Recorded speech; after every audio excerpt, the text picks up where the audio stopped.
pre, mid, or post-rapture, or just keep your eyes on the Master. All right, we're in Revelation chapter 3, verse 10, where it says, "Since you have kept my name or my command to endure patiently, I will also keep you from the hour of trial that is going to come on the whole earth to test the inhabitants of the earth." You know, Jesus recognizes that the Philadelphian church had endured patiently, and he reminds them that they have a reward for their faithful endurance. The first few words in this passage tells us that Jesus commands us to endure patiently.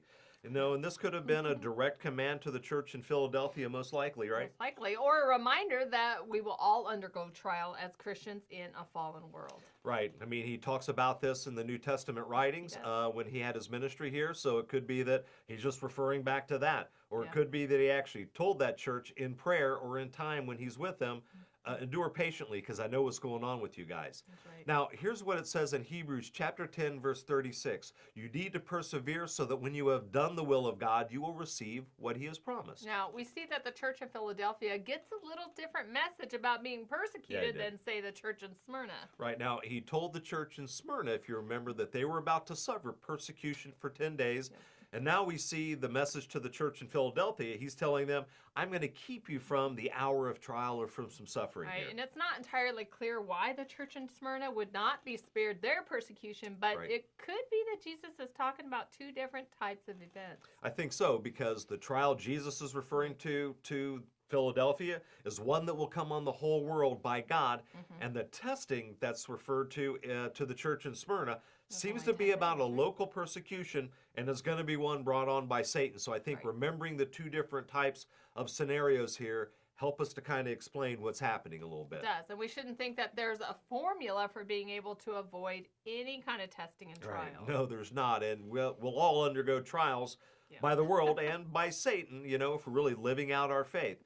But none of us will be punished with the wicked when God brings about the source of the tribulation or suffering. So God just doesn't forget about us, right? No, he doesn't. God doesn't punish the righteous with the wicked, but we know that Satan does. Now, if we stand up for the Christian faith, we'll be persecuted by Satan and most likely by mankind.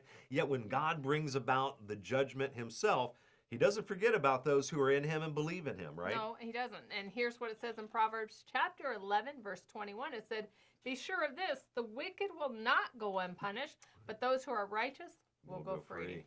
From the story of Sodom and to the plagues in Egypt, it shows that God protects his people when he brings about the trial or the testing.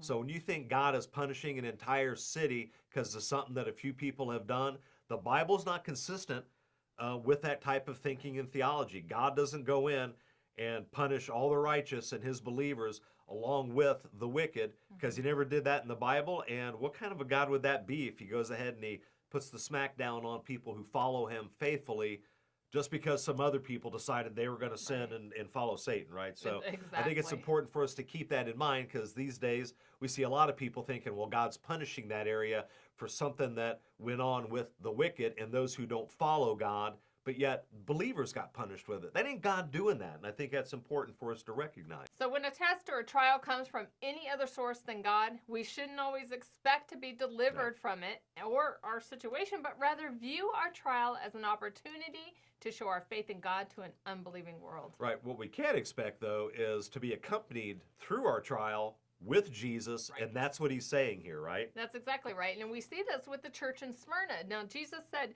your testing will come for 10 days, which tells us that he will limit the testing. Right. Now we know that it's God who's limiting the testing.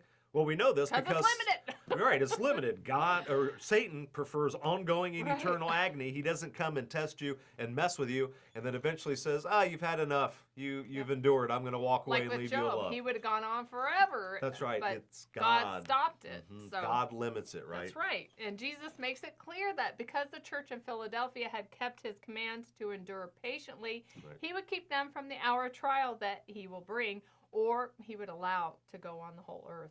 That's right. Now, regardless of when the global trial occurs, we have the same promise as the church in Philadelphia. God will not punish the righteous with the wicked. Only Satan does that. And God doesn't act like Satan, not even anywhere close. So give credit where credit is due.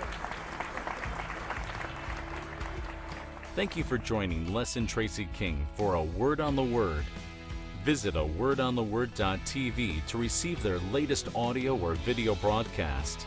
A Word on the Word is sponsored by First Century Ministry